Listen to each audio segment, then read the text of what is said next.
Bienvenue dans cette vidéo à la recherche du Père. En Luc 15, nous sommes en train de parcourir les détails qui accompagnent la réception du cadet. Euh, Pourquoi les détails? C'est parce qu'en fait, dans une parabole, euh, tout est comparaison, terme à terme, et chaque détail compte. Puisque en fait, chaque élément, chaque détail renvoie à de l'histoire, renvoie à une réalité invisible qu'il nous faut décrypter. Donc il y a bien un décryptage, il y a bien un travail à faire pour décrypter chaque détail et voir quelle est sa résonance dans d'autres passages de l'Écriture, en se souvenant toujours que quand Jésus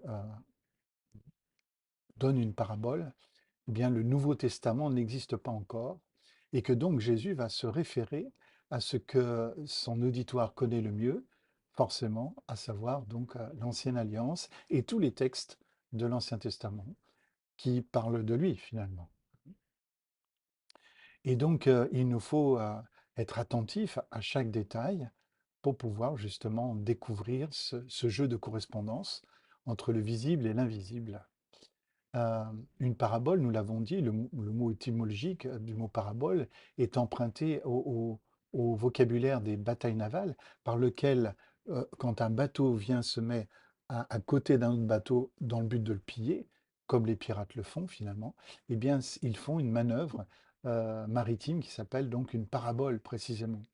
Et le but, c'est ben, de lancer des filins. Et ce jeu de correspondance fait penser à ces filins que l'on lance sur le bateau à prendre, à conquérir, et qui nous permettra ensuite d'aller piller le bateau et de le ramener dans notre bateau, ou voire mieux encore, faire du bateau proie notre nouveau navire pour une nouvelle aventure quelque part. Nous avons vu aussi également que euh, on ne se repent pas pour être pardonné, mais on se repent parce que finalement on a été pardonné. En aucun cas, la repentance ne peut être une sorte de préalable incontournable à la réception de la vie, puisque nos repentances, finalement, à quel moment nous pourrions décider qu'elles sont sincères et qui serait là pour jauger de la sincérité de notre repentance. Autant le dire tout de suite, nos repentances, elles sont imparfaites. Et c'est ce que nous montre précisément ce passage de Luc 15, où nous voyons le cadet avoir une repentance finalement assez imparfaite, puisque certes, il commence bien, mais il termine mal en, en exigeant finalement du Père qu'il le traite comme l'un de ses mercenaires. Donc on ne se repent pas pour être pardonné, mais parce qu'on a été pardonné, parce que le Père nous a aimés en premier. Donc il n'y a pas une sorte de méthode, de parcours unique pour chacun. Le Seigneur nous rencontre, le Père qui est unique, nous rencontre aussi dans notre unicité, dans ce qui fait qui nous sommes profondément, et c'est nous trouver exactement au centre de notre être, de notre personnalité profonde. Nous voyons, nous avons vu que dans cette réception, eh bien, il n'y a pas vraiment de synergie, mais il y a le contraire d'une synergie, c'est-à-dire une monergie, une énergie, par le fait, en fait, où le cadet est qu'au bénéfice, finalement, d'une réception parfaite du Père. Autrement dit, si on résume ce point-là, nous pourrions dire que nos conversions seront toujours imparfaites. Par contre, la réception du Père, elle, est toujours parfaite. Euh, et que finalement, toute notre vie, nous allons adapter, plus nous découvrons la perfection de cette réception du Père que le Père nous fait, plus nous découvrons à chaque découverte de cette réception parfaite, profonde que le Père nous accorde, nous a accordé, plus finalement cela nous pousse à une nouvelle repentance qui finalement aligne petit à petit notre âme, notre conversion finalement à la réalité du Père. Donc nos conversions se perfectionnent grandement lorsque nous réalisons combien la réception du Père est parfaite. Donc quelque part, nous sommes déjà sauvés, clairement, nous le sommes déjà, mais aussi l'âme continue d'être dans un processus de salut qui va de repentance en repentance, comme nous allons de perception de cette bonté en perception de cette bonté. Et chaque fois que nous percevons un peu plus de la qualité de la réception du Père, eh bien, nous nous repentons un peu plus.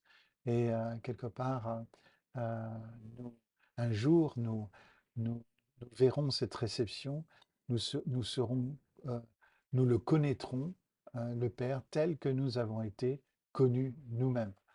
Le jour où nous percevrons la qualité, la profondeur de cette réception, euh, peut-être à ce moment-là, on pourra parler d'une conversion euh, parfaite. Autrement dit, peut-être que c'est au retour du Seigneur, finalement, que notre conversion sera rendue aussi parfaite. Par conversion, l'idée de se tourner vers lui. Nous allons donc étudier dans cette vidéo ce verset 22 de Luc 15, mais le Père dit à ses serviteurs, apportez le plus beau vêtement et mettez-le lui. Nous avons insisté, et nous insisterons encore dans cette vidéo, sur le fait que ce plus beau vêtement dont il va falloir nous découvrir de quoi il s'agit en fait, eh bien, ce plus beau vêtement entre en complète contradiction avec le projet du cadet d'être traité comme l'un des mercenaires. Donc, quelque part, clairement, il y a le plan du mercenaire, il y a notre plan à nous, et puis il y a le plan du père, qui sont en complète opposition. Vouloir traiter comme un mercenaire, c'est de vouloir euh, collaborer finalement à notre conversion. Alors que le Père, lui, est tout dans un énergisme, dans un monergisme par lequel il nous reçoit, il exerce une réception de notre personne sans quelque part qu'il y ait une quelconque vraie collaboration de notre côté. Il y a quelque chose de sous-vêtement, de souverain là-dedans. Donc quel est ce plus beau vêtement? Et quand on dit le plus beau vêtement, on se pose tout de suite la question, il peut y avoir combien de plus beaux vêtements? Eh bien, l'expression en elle-même suffit à répondre qu'il y en a qu'un seul, hein, qu'un seul vêtement comme celui-là, et donc il doit être de la plus grande importance. Et ce qu'il faut qu'on réalise, et c'est ce que nous allons nous employer à faire, c'est découvrir que le thème du vêtement dont le Père nous revêt, est un thème, le thème du vêtement traverse toute l'Écriture. En fait, de Genèse jusqu'à Apocalypse, la thématique du vêtement va revenir pratiquement dans chaque livre de l'Écriture. C'est pour cette raison qu'il y a quelque chose de très important à comprendre dans cette vérité-là. Et quand cette vérité du vêtement, du plus beau vêtement, est restaurée dans l'Église, eh bien, c'est souvent à l'occasion d'un réveil. C'est-à-dire à chaque réveil spirituel que l'Église a connu, eh bien, cette révélation du vêtement en est certainement la cause, en fait.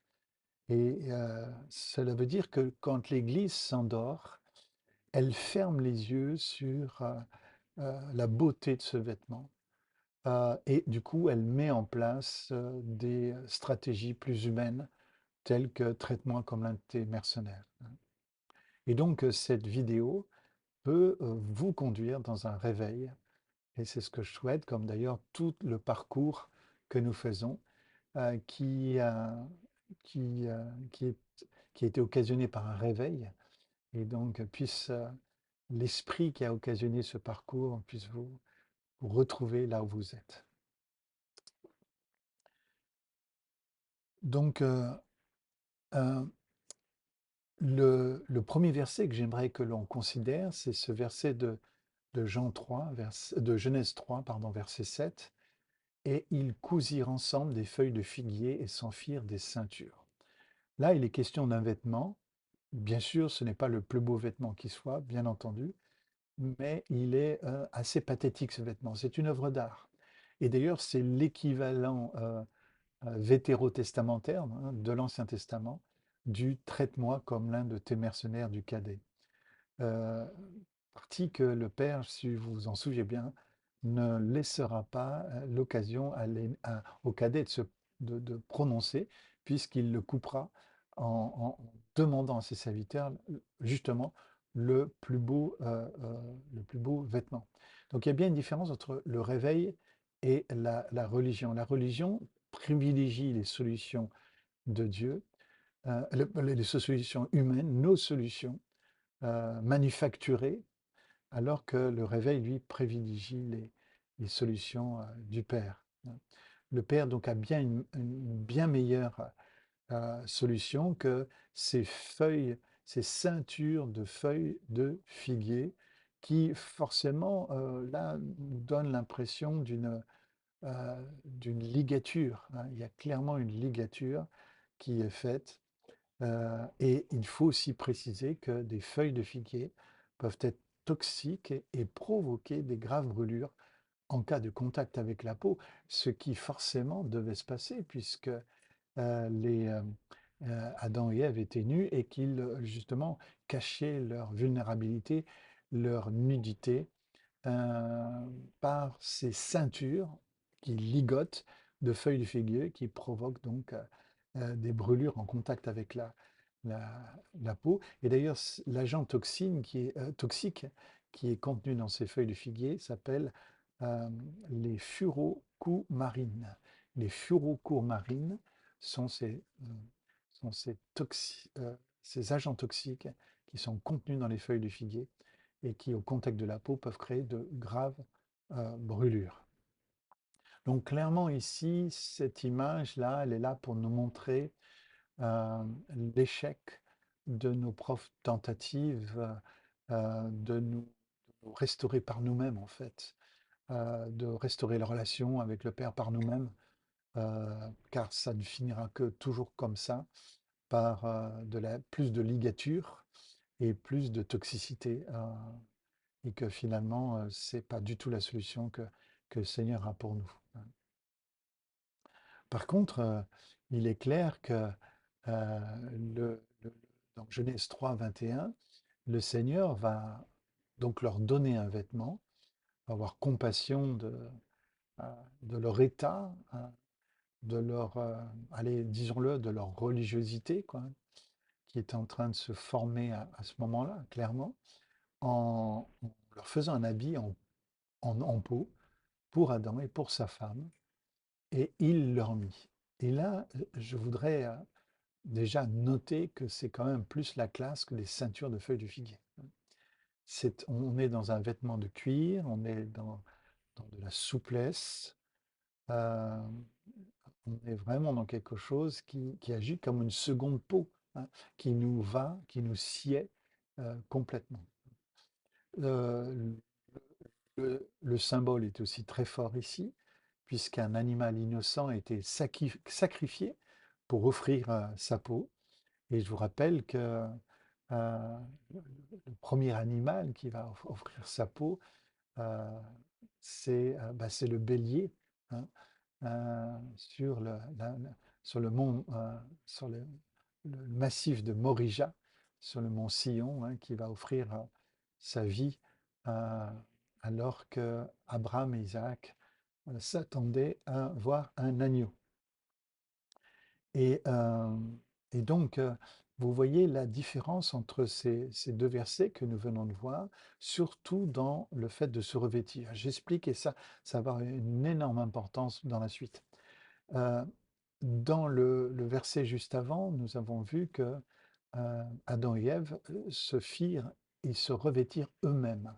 Or ici, ce n'est pas Adam et Ève qui se revêtent eux-mêmes voilà, de ceinture de feuilles de figuier, mais c'est le Père lui-même qui les revêt de cet habit de cuir. Et donc, ça va nécessiter de la part d'Adam et Ève finalement, d'ouvrir les bras, qui est finalement la seule part de collaboration qui est demandée. C'est une sorte d'activité, passivité dont parlera Francis Schaeffer. Et je vous lirai dans cette vidéo, on lira ensemble le texte qui parle de ça dans un livre qu'il a écrit qui s'appelle Libéré par Christ.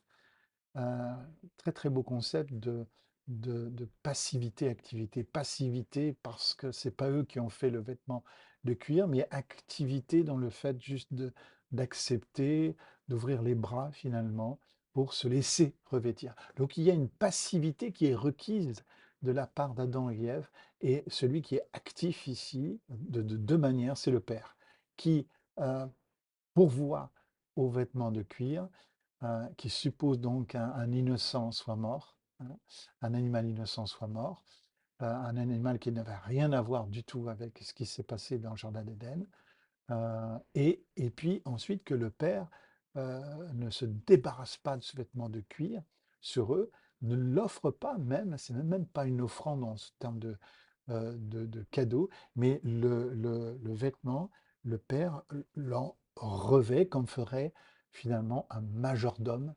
Et ça, c'est magnifique d'imaginer cet acte du Père qui revêt lui-même, il ne demande pas à quelqu'un d'autre de le faire.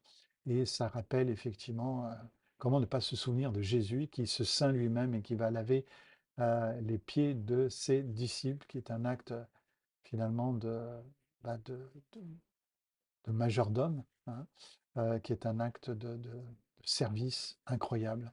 C'est le roi des rois qui vient faire cela pour nous. Donc indice numéro un, il nous faut nous laisser nous revêtir de cette robe, puis ouvrir les bras. Ça, ce sera le premier indice. Nous allons donc euh, continuer notre lecture, et je vous l'avais promis. Marie dit, je suis la servante du Seigneur, qu'il me soit fait selon ta parole. Voilà la passivité active. Marie remet volontairement son corps entre les mains de Dieu pour qu'il accomplisse ce qu'il a annoncé, et Jésus est né. Elle s'est donnée elle-même à Dieu en réponse à la promesse, certes, mais sans chercher à l'accomplir elle-même. Cette expression personnelle, belle et émouvante d'une relation entretenue par une créature humaine avec le Dieu qu'elle aime, la circonstance est absolument unique, ne nous y trompons pas, il n'y a qu'une seule naissance virginale. Cependant, elle illustre ce que nous sommes comme membres de l'Église, l'épouse de Christ. Notre situation est, en elle-même, euh, très semblante, pardon. Comme Marie, nous avons reçu de grandes et merveilleuses promesses. Comme Marie, nous ne devons pas nous considérer comme entièrement passifs, mais comme si nous n'avions aucun rôle à jouer, comme si Dieu avait cessé de nous traiter en êtres humains. Enfin, comme Marie, nous ne devons pas nous croire capables d'agir par nous-mêmes. Si nous voulons produire du fruit dans notre vie chrétienne, ou plutôt si Christ, par l'action du Saint-Esprit, doit produire du fruit à travers nous, nous devons, dans un acte de foi continuel, nous répéter sans cesse, en m'appuyant sur tes promesses, je m'attends à toi pour leur réalisation, ô mon Seigneur Jésus-Christ, manifeste en moi ton fruit dans ce monde bien sombre. Voilà ce que j'entends par passivité active. Je souhaite que cela ne soit pas une formule creuse. La vraie spiritualité n'est pas le résultat de notre propre énergie. Voilà donc le passage de Francis Schaeffer que je vous avais promis, qui parle de cette passivité-activité. Maintenant, nous allons continuer notre lecture et nous allons trouver un autre passage où il est question d'un vêtement.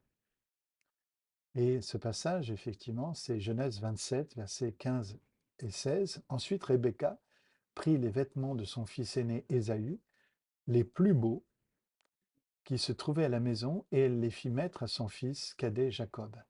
Elle couvrit de ses mains, elle couvrit ses mains et la partie lisse de son cou de la peau des chevreaux. Alors, ce passage fait clairement allusion à une supercherie d'une mère et de son fils préféré pour abuser la faiblesse d'un père, en plus malvoyant et trompé le fils aîné. Et franchement, c'est une histoire qui, décrite comme ça, est très choquante. D'ailleurs, on peut se poser la question comment une telle histoire de supercherie, de, d'abus de faiblesse, de tromperie peut se trouver comme ça, en plein, au milieu de l'écriture. Une chose à remarquer, nous l'avons vu et ça reviendra souvent, c'est que l'Ancienne Alliance montre ce qui se passe lorsqu'il y a du favoritisme, lorsqu'un père favorise un enfant, lorsqu'une mère favorise un enfant. Cela se termine toujours par des violences intrafamiliales. Euh, Ça peut paraître, disons, naturel à certains de penser qu'on est forcément plus proche d'un enfant, mais il faut se garder de cela. Il faut se garder de tout favoritisme, car tout favoritisme finira toujours par se transformer en violence intrafamiliale. Donc là, revenons à la supercherie, euh, qui, bien sûr, si elle se trouve dans l'écriture, doit nous enseigner quand même quelque chose, et vous allez voir que, waouh, ça va bien au-delà des apparences. D'abord, d'où vient l'idée de, de Rebecca de déguiser son cadet? Finalement, quel est quel est le message?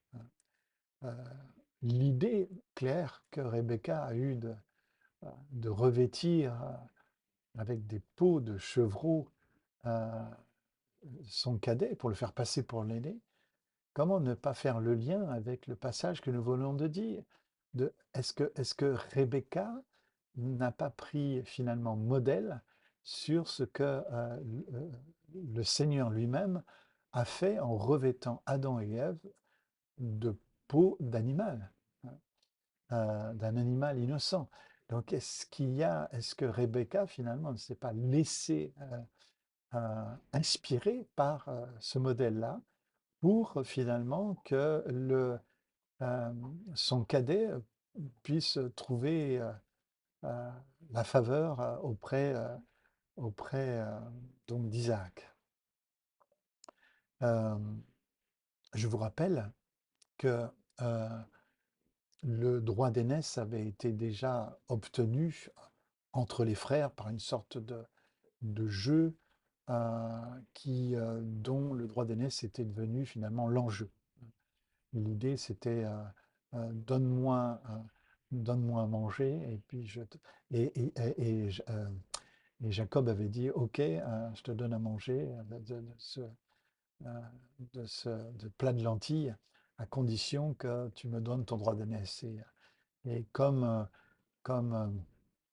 Ésaü savait que de toute façon, c'est le père qui pouvait que le donner, il s'est dit, je ne prends pas beaucoup de risques, finalement, en lui donnant mon droit d'aînesse, en renonçant à mon droit d'aînesse, puisque de toute façon, le père, c'est bien à moi qu'il le destine. Donc il se sentait en sécurité. Du coup, il a certainement mangé les lentilles en se disant, de toute façon, j'ai beau lui donner comme ça, mais c'est bien le père qui va choisir en dernier ressort. Isaac, qui choisira en dernier ressort, à qui ce droit d'aînesse doit être accordé. Et il était bien sûr, lui l'aîné, le seul en mesure de le recevoir. Euh, donc, il restait donc pour Rebecca, pour la maman et Jacob, une deuxième épreuve qui attendait. Il fallait que désormais Jacob puisse passer pour le fils aîné et donc recevoir cette fois-ci l'investiture, on va dire, du droit d'aînesse euh, du, du père Isaac, qui était le seul en mesure de le donner via une imposition des mains. Et donc, nous savons ce qui va se passer, hein. Isaac, donc Jacob va s'approcher d'Isaac, euh, en se faisant passer pour son frère aîné, Ésaü. Et Isaac dit à Jacob, approche-toi donc que je te touche, mon fils, pour savoir si tu es mon fils Ésaü ou non. Ésaü ou non. Donc vous voyez, euh, il avait Isaac, tout en étant finalement malvoyant, avait quand même perçu au son de la voix, et on sait que les malvoyants ont souvent une bien meilleure oreille que les autres bienvoyants, avaient donc perçu que la voix n'était pas celle de qu'elle prétendait être, en tout cas, n'était pas la voix d'Ésaü lorsque Isaac finalement s'est présenté prétendant être Ésaü. Donc c'est là où, dans le verset 21, Isaac dit à Jacob, approche-toi donc que je te touche, mon fils, pour savoir si tu es mon fils, Ésaü ou non. Donc, waouh, ça démarrait mal, la supercherie, le stratagème ne se présentait pas sous les meilleurs augures, hein. Au verset 22, Jacob s'approcha de son père Isaac, qui le toucha et dit, la voix est celle de Jacob, donc vous voyez bien, Isaac avait bien reconnu la voix de Jacob, mais les mains sont celles d'Ésaü parce que justement, et c'est là où la supercherie va, le déguisement va marcher, c'est que les peaux de chevreau vont faire merveille et donc vont permettre de faire croire à Isaac qu'il est en présence d'Ésaü, alors qu'en réalité il est en présence d'Isaac. Et donc, il va y avoir à ce moment-là une, une bénédiction qui va être faite. Le père Isaac va étendre ses mains sur, sur Jacob et va le bénir avec la bénédiction donc du fils aîné, hein. Et donc le droit d'aînesse va ainsi transférer d'Ésaü à Jacob. Autrement dit, ici nous avons un deuxième indice. Nous avons l'indice d'une robe, ici d'un vêtement, qui nous rend favorable et qui change notre statut, alors que notre condition interne est misérable. Et c'est là que j'aimerais que vraiment vous réalisiez à quel point Jacob est misérable. Euh, Quel misérable, Jacob, quel trompeur. Il est trompeur, mais du fait qu'il est revêtu des vêtements de quelqu'un d'autre, il va trouver la faveur. Autrement dit, quelque part, les vêtements de quelqu'un d'autre, finalement, vont lui accorder eh bien, la- les faveurs que revient de droit à, finalement, ceux à qui ces vêtements appartenaient, hein. Alors, on dit, vous savez, en langue française, on dit que l'habit ne fait pas le moine. Alors, peut-être que l'habit ne fait pas le moine, mais ici, l'habit euh, fait l'acceptation. L'habit joue un rôle euh, incroyable et tout à fait réel d'acceptation, hein. Euh, et donc, clairement, le, le trompeur Jacob va recevoir la bénédiction du droit d'aînesse, alors qu'au fond de lui, il ne le mérite pas, mais finalement, parce que finalement, le père Isaac euh, va lui conférer, parce qu'il a cru reconnaître le fils aîné, il va donc lui accorder la bénédiction du droit d'aînesse. Donc déjà là, j'en ai dit beaucoup qui vous mettent, j'espère, sur les voies qui doivent finalement vous préparer à la suite de ce parcours. Juste en passant dans le tableau de Rembrandt, quand on regarde le père, on a l'impression justement qu'il s'agit d'Isaac, qui, qui a un regard, peut-être même d'un regard de malvoyant précisément. Donc il y a une image ici du vieux père Isaac qui reçoit le cadet exactement comme Isaac a reçu son cadet, croyant que c'était l'aîné. Nous allons donc aller sur un autre passage. Nous continuons notre parcours. On est toujours dans Genèse. Israël aimait Joseph plus que tous les autres fils parce il l'avait eu dans sa vieillesse et il lui fit un habit de plusieurs couleurs. Encore une histoire de favoritisme familial qui va se terminer dans le sang, qui va se terminer dans la souffrance, dans le deuil. et dans la violence intrafamiliale. Isaac, Israël, donc, a trompé par un déguisement et c'est à son tour d'être trompé, cette fois-ci, par la tunique du favoritisme. Il va être trompé par cela, puisque Israël va en effet croire son fils mort, euh, son dernier-né, Joseph, mort, et il va sombrer dans une tristesse sans nom, hein. Autant la robe qu'il avait fait euh, très colorée, hein, de plusieurs couleurs pour Joseph était colorée, autant la vie d'Israël va passer en noir et blanc, en nuances de gris, à cause justement du fait qu'il a cru son, son cadet mort.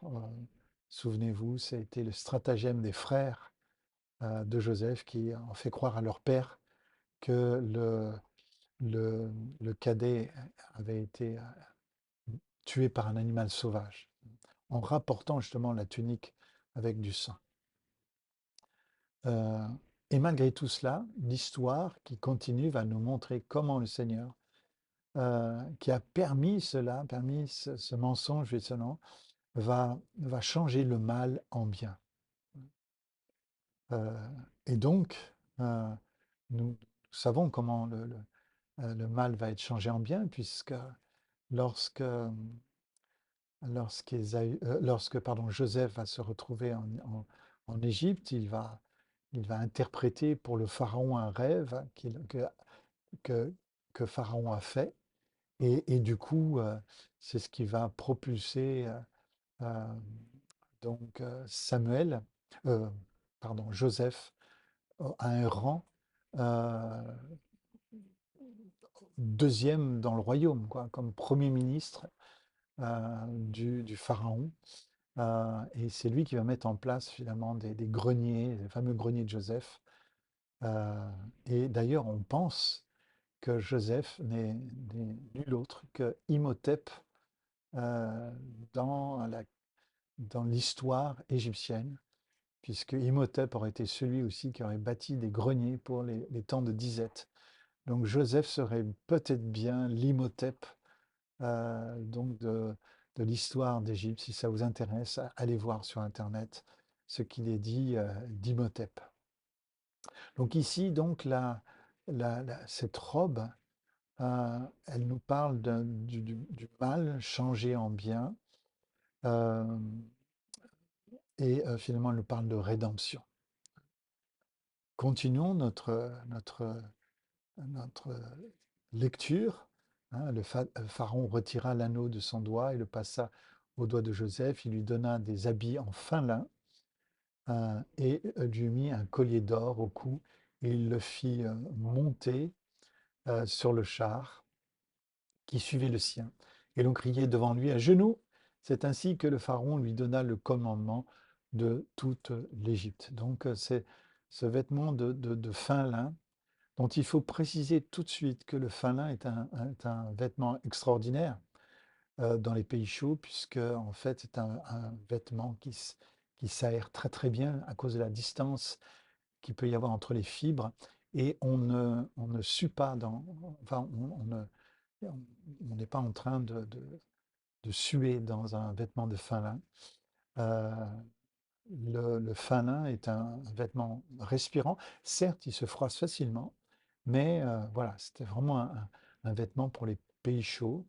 Et là, il y a bien sûr un symbole. Et bien sûr, un symbole, c'est que le fin lin parle finalement d'une grâce, d'un vêtement royal finalement dans lequel nous ne suons pas et qui nous parle justement de cette passivité-activité dont je parle, dont Francis Schaeffer nous a déjà parlé, cette idée que finalement nous ne pouvons être que passifs-actifs devant l'œuvre de Dieu, ce vêtement dont il a revêtu Adam et Ève, et ce vêtement dont il fait revêtir aussi le cadet, le plus beau vêtement donc à son arrivée. Et ce fin lin, donc c'est autant la sueur renvoie à notre activité, à à notre labeur, hein. Tu travailleras à la sueur de ton front, qui a été une conséquence de la chute. Et bien finalement, le contraire, l'opposé de cette sueur qui vient des conséquences de la chute, eh bien c'est le vêtement de fin lin dans lequel nous ne suons pas.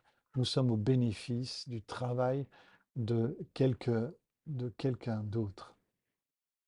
Et bien sûr, comment ne pas faire le lien avec ce passage d'Apocalypse 5:10? Tu as fait d'eux des rois et des prêtres pour notre Dieu, et ils régneront sur la terre. Voilà finalement l'idée que véhicule aussi ce beau vêtement, hein. Maintenant, nous allons aller dans Exode, nous sommes toujours dans la Torah, voir un autre vêtement. Voici les vêtements qu'ils feront, un pectoral, un éphod, une robe, une tunique brodée, une tiare et une ceinture. Ils feront des vêtements sacrés à Aaron, ton frère, et à ses fils, afin qu'ils exercent mon sacerdoce. Et donc, clairement, ici, c'est pas un hasard. Il est question d'un vêtement qui change complètement le statut d'Aaron. Je vous rappelle quand même, Aaron, c'était quand même pas, je dirais, une figure de réussite totale. C'est quand même lui qui avait fait fondre l'or du peuple d'Israël pour en faire un veau gras, quoi, un veau d'or, quoi. Donc voilà. Mais quand même, ici, ce qui va changer le statut d'Aaron et, et de ses fils, précisément, c'est cette robe sacerdotale. Et c'est pas un hasard avec le verset que nous venons de lire dans Apocalypse 5:10, hein, euh, puisque finalement, la- tu as fait d'eux des rois et des prêtres pour notre Dieu, et ils régneront sur la terre. Autrement dit, le cadet qui reçoit la plus belle robe est fait roi et prêtre dans la maison du Père. C'est la robe de prêtre et de roi, c'est l'indice suivant qu'il nous fallait aussi capter. Nous trouverons aussi l'image d'un vêtement dans le livre d'Esther, au chapitre 6, versets 7 et 8, et il lui répondit, si le roi veut honorer un homme, il faut prendre un vêtement royal que le roi a déjà porté, ainsi qu'un cheval que le roi a déjà monté, et sur la tête duquel on a posé une couronne royale. Vous voyez, là encore une fois, l'indice 4 et 5, les deux derniers indices que nous avions vus sont confirmés. C'est un nouveau statut malgré notre incapacité qui nous est accordé. Il y a même une idée de royauté, hein, qui est. Et nous continuons ici avec 2 Rois 2:13. Et là, rappelez-vous, c'est Élisée qui ramassa aussi le manteau qu'Élie avait laissé tomber et repartit, hein. Et là, c'est l'indice numéro 6, c'est-à-dire que avoir le manteau d'Élie pour Élisée, c'était agir en la qualité de quelqu'un d'autre, puisque Élisée va manier le manteau d'Élie et va faire le double de miracles euh, qu'Élie, tout en étant revêtu d'un manteau, le manteau de son père, finalement, de son père spirituel. Et donc, il va aller plus loin que son père spirituel, euh, nous devrons, ce que tous les fils et les filles spirituels sont appelés à faire. Euh, pour les pères que notre, euh, pour le père que je suis, je souhaite que mon plafond devienne votre plancher à tous. Nous continuons notre lecture, oui, c'est passionnant, hein. Psaume 45, verset 15, et elle est présentée au roi, revêtue de ses habits brodés. Et là, bien sûr, c'est l'épouse, hein, c'est le peuple du Père, le peuple de Dieu, hein. À sa suite, des jeunes filles, ses compagnes sont amenées auprès de toi. Hein. Donc ça parle de vêtements de mariage, et nous allons voir euh, quel écho ça a dans la nouvelle alliance.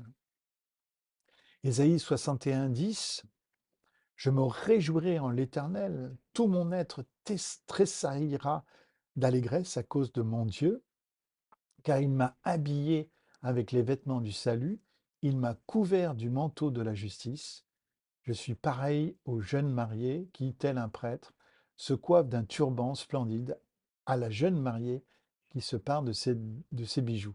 Donc, ce qui est magnifique, c'est que dans ce passage, déjà, il y a une question de parité et que du coup, le vêtement, le plus beau de vêtements, là, est identifié comme étant le vêtement du salut, le manteau de la justice. Euh, voilà. Et, euh, et qui fait du peuple d'Israël un jeune marié, tel un prêtre. Hein. Encore une fois, l'image sacerdotale qui se coiffe d'un turban splendide à la jeune mariée qui se pare de ses bijoux. Hein. Voilà, donc ce vêtement-là qui commence à s'identifier de plus en plus, l'image s'identifie. Nous avons aussi dans Ézéchiel 16, verset 8, un verset extraordinaire aussi. Hein. Je suis passé près de toi, je t'ai regardé, tu étais en âge d'aimer, j'ai étendu sur toi le pan de mon habit, j'ai couvert ta nudité, je me suis engagé envers toi, je suis entré dans une relation d'alliance avec toi, déclare le Seigneur l'Éternel, et tu as été à moi. Donc ici encore, l'idée de notre incapacité est à nouveau renforcée et nous voyons que c'est le Père, c'est le Seigneur qui initie l'alliance en premier. C'est lui, encore une fois, qui nous a aimés le premier. Encore une fois, il n'est pas question ici d'une quelconque synergie, mais bien d'une monergie, d'une énergie, d'une initiative prise par le Seigneur lui-même. Dans Ésaïe 64, verset 5, nous revenons à Ésaïe, euh, il est question du vêtement contraire, hein, du vêtement de la justice. C'est le vêtement de notre propre justice. Euh, Propre, c'est pas l'idée de propreté, bien sûr, c'est l'idée de propriété. Hein.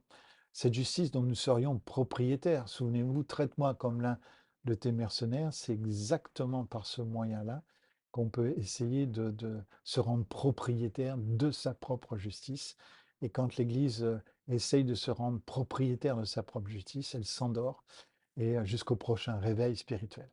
Puisse le Seigneur envoyer son esprit de réveil sur vous et vous faire réaliser que si toutefois vous portez un vêtement sale et taché, comme Isaïe parle, que vous puissiez vous repentir justement en regardant la beauté du plus beau vêtement que nous allons découvrir d'ici quelques instants. Ésaïe 64,5, nous sommes tous devenus comme des objets impurs et toute notre justice est pareille à un habit taché de sang. Nous sommes tous aussi fanés qu'une feuille de nos fautes nous emporte comme le vent. Voilà ce qui se passe lorsqu'un individu essaye de se hisser par lui-même au sommet des exigences qu'il perçoit dans la sainteté. Et certes, il y en a des exigences dans la sainteté, comme nous le verrons aussi dans quelques instants. Regardez bien, parce que ce passage de Zacharie, ces versets de Zacharie euh, illustrent très très bien ce propos-là. Il m'a fait voir le grand prêtre Josué, debout devant l'ange de l'Éternel. Et j'aimerais que vous puissiez considérer que nous sommes tous des prêtres, en fait. Hein. Dieu a fait de nous un peuple de prêtres et de sacrificateurs. Donc, il m'a fait voir le grand prêtre Josué, ça pourrait être n'importe lequel d'entre nous, debout devant l'ange de l'Éternel. Et l'ange de l'Éternel, c'est Jésus, hein, clairement dans l'Ancienne Alliance. Et Satan qui se tenait à sa droite pour l'accuser. L'Éternel a dit à Satan que l'Éternel te réduise au silence, Satan. Que l'Éternel te réduise au silence, lui qui a choisi Jérusalem. Vous voyez que donc euh, la- ce qui compte, c'est l'appel, c'est l'élection. Hein. Celui-ci n'est-il pas un bout de bois arraché du feu, au feu? Hein? Donc nous sommes comparés à un bout de bois qui a été arraché au feu. Aucun bout de bois, aucun tison rougeoyant dans le feu peut dire: «Oh, il fait un peu trop chaud ici, si seulement je pouvais aller voir ailleurs, s'il fait un peu plus frais». Aucun tison ne peut sortir du feu, à moins que quelqu'un prenne le risque de se brûler lui-même et de sortir le tison du feu. Autrement dit, le tison montre notre condition foncière, c'est d'être finalement dans rougeoyant dans un feu de perdition finalement. Et celui-ci a été arraché, nous avons été arrachés au feu, hein. Et ça, c'est pas notre œuvre, nous sommes incapables. Aucun tison ne peut se tirer lui-même euh, du feu, hein. Or, Josué portait des abyssales. Vous vous rappelez de quoi il s'agit, hein? C'est les ceintures de feuilles de figuier, c'est la propre justice, la justice dont nous nous sommes rendus propriétaires par nous-mêmes, celle que nous produisons par nous-mêmes. Et Josué était tombé dans le piège, tout grand sacrificateur qu'il était, de compter sur finalement sa justice. Il essayait par son perfectionnisme, comme nous le verrons aussi pour l'aîné, et ça a été mon cas aussi dans mon parcours, d'essayer d'aider Dieu finalement, d'aider le Père en essayant de produire par moi-même finalement un comportement qui soit acceptable, qui me rende digne de lui, finalement. Ça, c'est terrible de vouloir se rendre par soi-même digne de Dieu, puisque ça, c'est le meilleur chemin pour finalement porter des abyssales, hein. Et il se tenait debout devant l'ange. Il devait se sentir vraiment misérable. L'ange a pris la parole, parce qu'ils n'ont pas grand-chose à dire dans ces cas-là, et a dit à ceux qui se tenaient devant lui, enlevez-lui les abyssales. Vous voyez, encore une fois, une image de passivité. Pas nous qui pouvons nous enlever ces habits, il faut que ces habits nous soient enlevés. Et c'est ce que font les réveils. Ils nous enlèvent les abyssales. Puis il a dit à Josué, regarde, j'enlève ta faute et je te mets des habits de fête. Le fameux vêtement, les vêtements dont parle Ésaïe, hein. J'ai dit qu'on mette sur sa tête un turban pur. Waouh! Et ils ont placé un turban pur sur sa tête et lui ont mis des habits. L'ange de l'Éternel était là. Jésus donc était là, hein. Eh bien, nous avons une illustration extraordinaire. Et vous savez que c'est ce passage qui va amener Ruben Sayens, alors qu'il était entré dans une nuit spirituelle, grand évangéliste euh, français s'il en est, euh, alors qu'il était voilà, au sommet de son ministère et est entré dans une sorte de nuit spirituelle. Et il, a- il s'est dit, je peux pas continuer. Toute la joie était partie de son être intérieur et il s'est rendu en Suisse. Il est allé visiter un serviteur qui était réputé pour sa piété vivante et ce pasteur va lui dire non, non, surtout ne lâche pas. Donc il est revenu en France avec l'idée qu'il ne devait pas lâcher, mais voilà. Et puis il va tomber tout par hasard sur Zacharie 3, sur ces versets que nous venons de lire, et il va se voir à la place du grand prêtre Josué. Et là, il va réaliser qu'il avait porté euh, cette, euh, cette robe sale et tachée, que finalement son âme s'était endormie totalement dans une mort spirituelle, dans une torpeur spirituelle dangereuse, et il va connaître un réveil spirituel. Et il va écrire donc ce cantique, la porte de la grâce, dont déjà parlé dans une vidéo précédente, et que je vous invite à rechercher, hein. Et c'est sur le faire-part qui annoncera la mort de Ruben Sayens que son épouse inscrira justement un des couplets, enfin le refrain de ce cantique, la porte de la grâce de Ruben Sayens, pour annoncer le décès de son mari, puisque finalement ce cantique, alors que Ruben Sayens en a composé plus de 200, sera le cantique de sa, sa conversion complète, sa, la grâce entière, la réception de la grâce entière. Euh, Continuons notre lecture et là nous arrivons euh, dans le Nouveau Testament avec Matthieu 17, 2, où il nous est dit que Jésus fut transfiguré devant eux, son visage resplendit comme le soleil et ses vêtements devinrent blancs comme la lumière. Et là encore, il est question de vêtements. Et peut-être vous m'avez entendu, peut-être m'avez entendu railler un peu euh, euh, Marc en disant que finalement il nous parlait de la transfiguration un peu comme on ferait une pub de lessive. Mais je m'en excuse d'ailleurs. Mais ici, clairement, il faut que nous voyions l'importance du vêtement.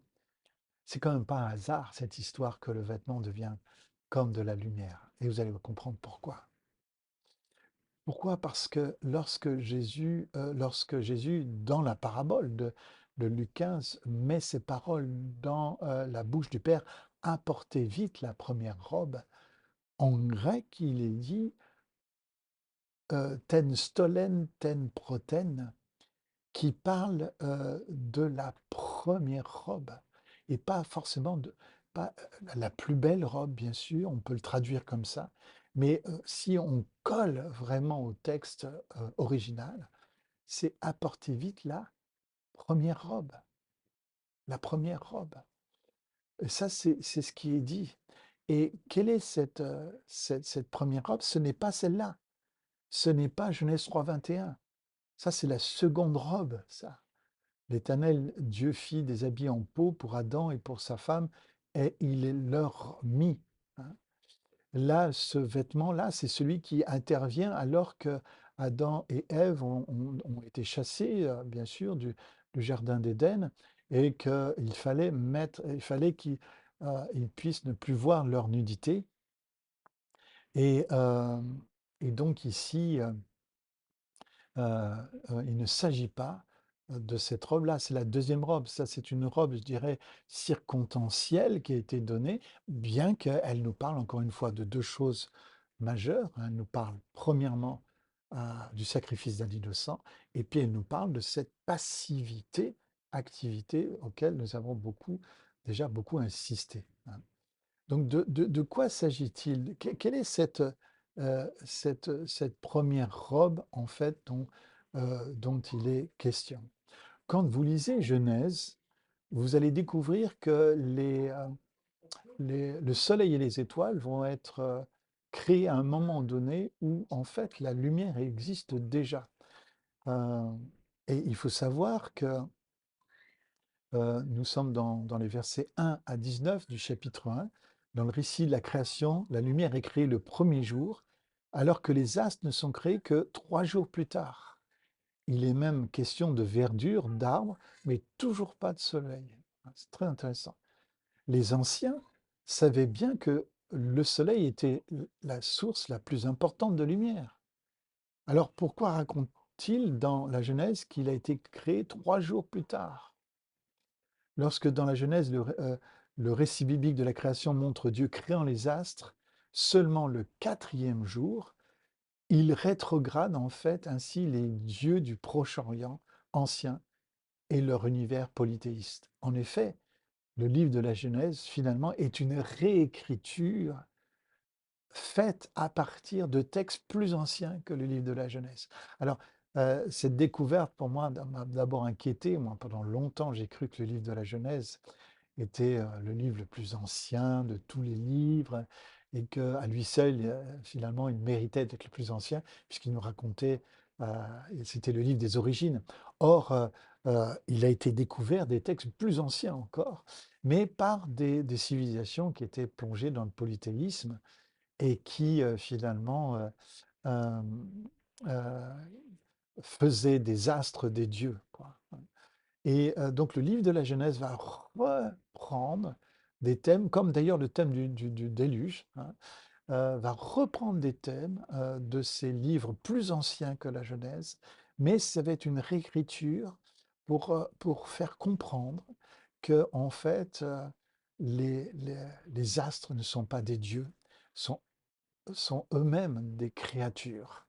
Et avant ces astres qui projettent leur lumière, en fait, eh bien, il y a une lumière plus fondamentale qui existait avant euh, de tout temps, hein. Et c'est une façon de dire, le soleil, la lune, les étoiles n'étaient même pas là au commencement lorsque le Dieu unique créa le ciel et la terre.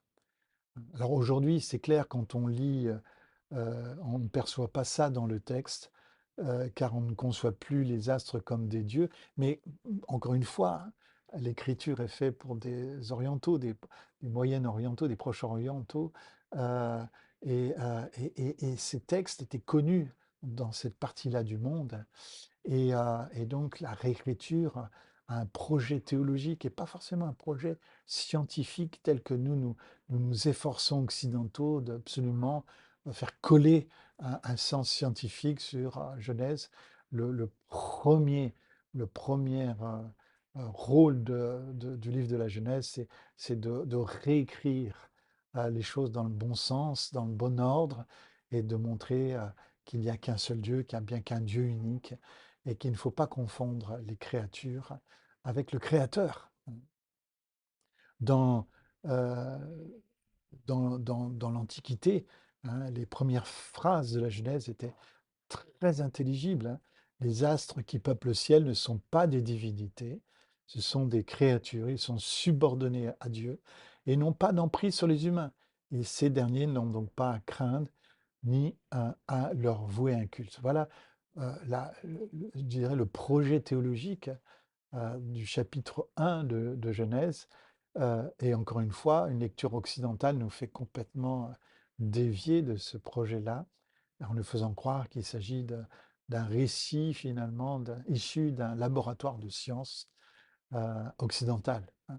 Non, non, nous sommes encore une fois dans un texte oriental, hein.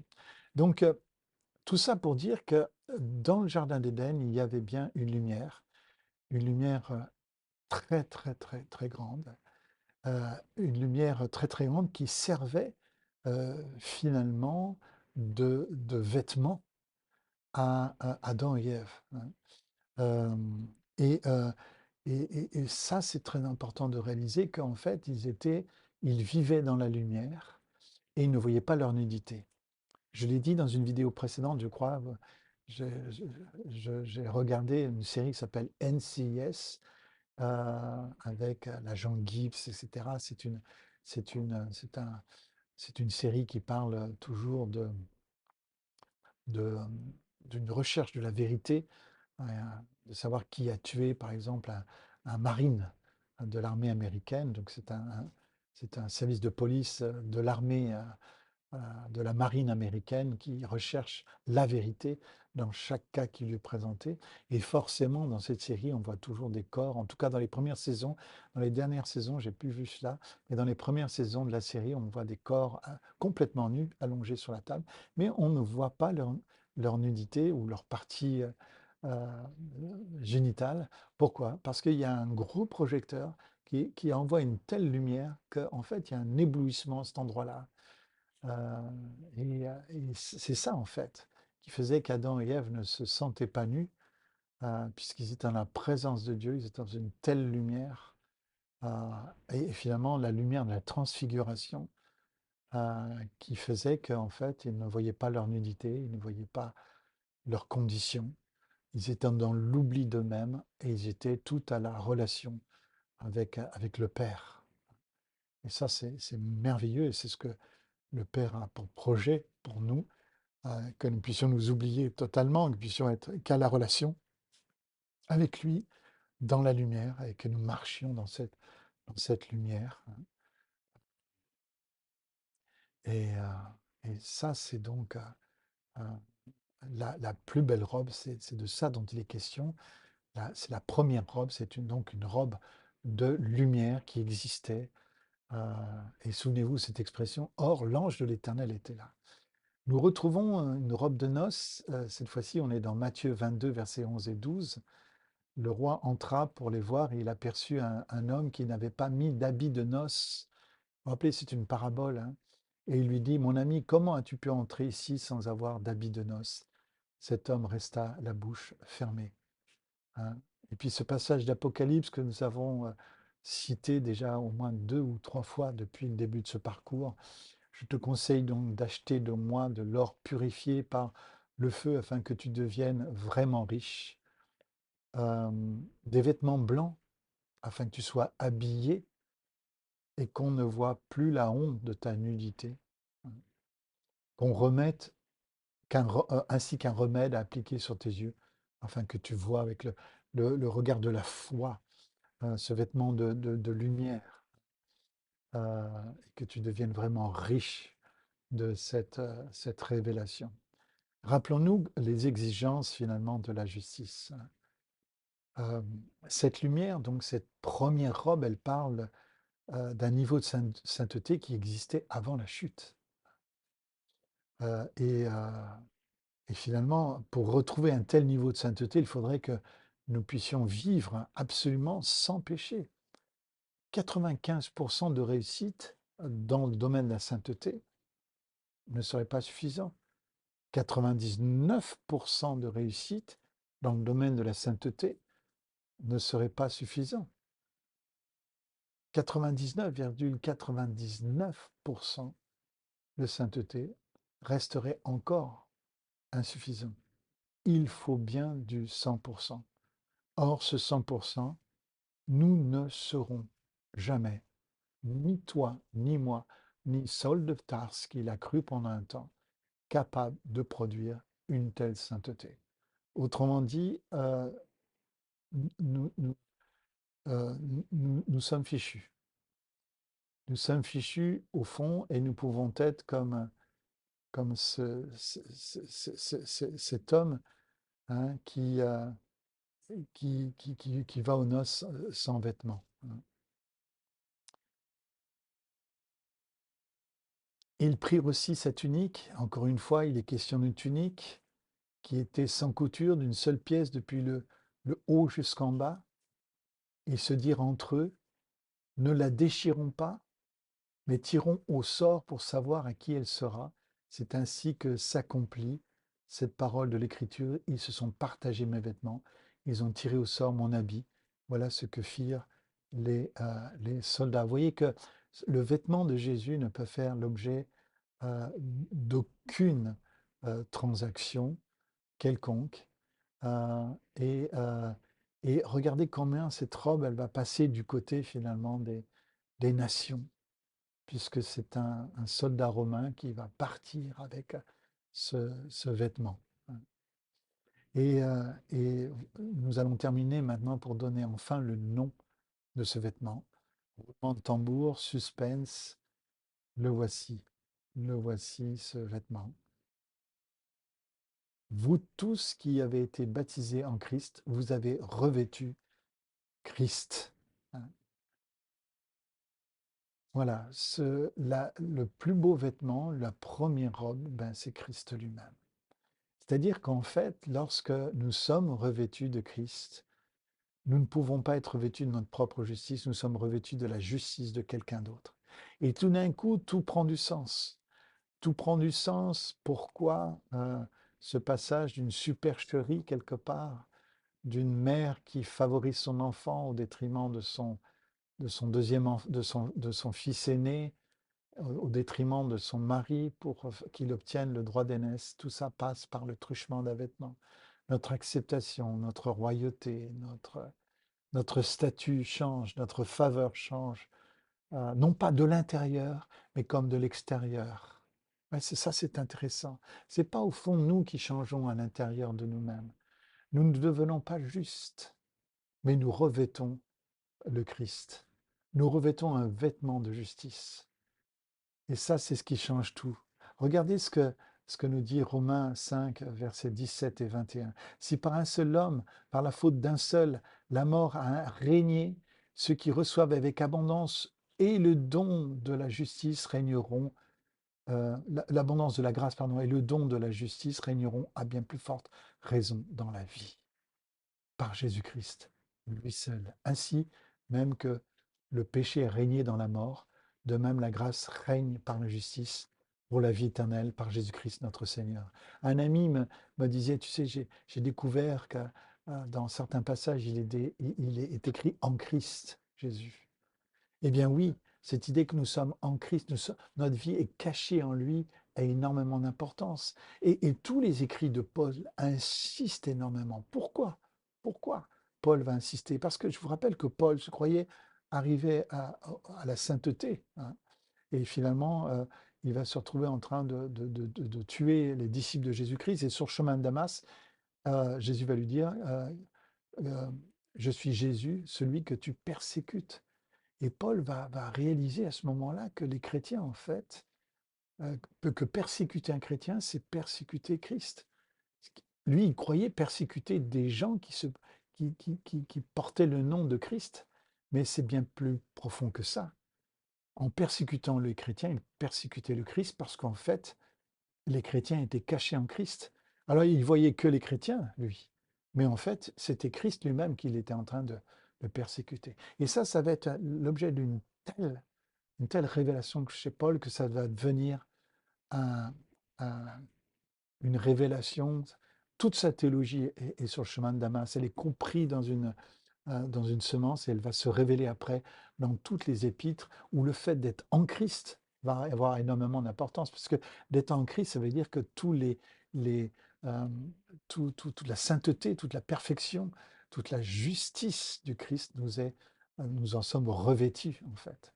Quand on regarde qu'à nous-mêmes, nous ne voyons pas des gens extraordinaires, mais si nous regardons les regards, le regard de la foi, hein, si nous recevons un collier pour regarder, nous verrons en fait que notre vie est cachée en Christ. Nous sommes finalement revêtus, nous avons revêtu le Christ. Et ça, c'est la plus belle robe, hein.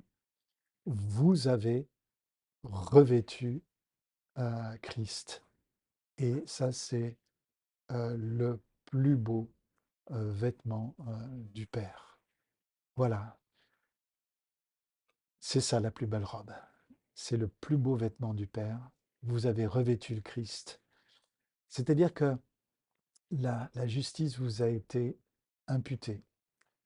C'est pas une question d'infusion. Il y a pas nous ne sommes pas une sorte de sachet de thé dans lequel nous aurions été infusés dans un bain de justice et du coup, notre nature intérieure serait devenue juste. Non, nous ne sommes pas devenus justes au fond de nous-mêmes, je veux dire par là. Mais toute la justice du Christ nous a été imputée. Et c'est ça l'idée du vêtement, c'est que ça vient de l'extérieur. Ça vient de l'extérieur sur nous. Nous avons revêtu le Christ pour toute cette question de justice, de sainteté et de perfection. Non que nous soyons saints en nous-mêmes, que nous soyons parfaits en nous-mêmes, non que nous soyons justes en nous-mêmes, mais ce bénéfice-là, cette vie de Christ, nous l'avons revêtu. Nous avons revêtu le Christ en descendant dans les eaux du baptême.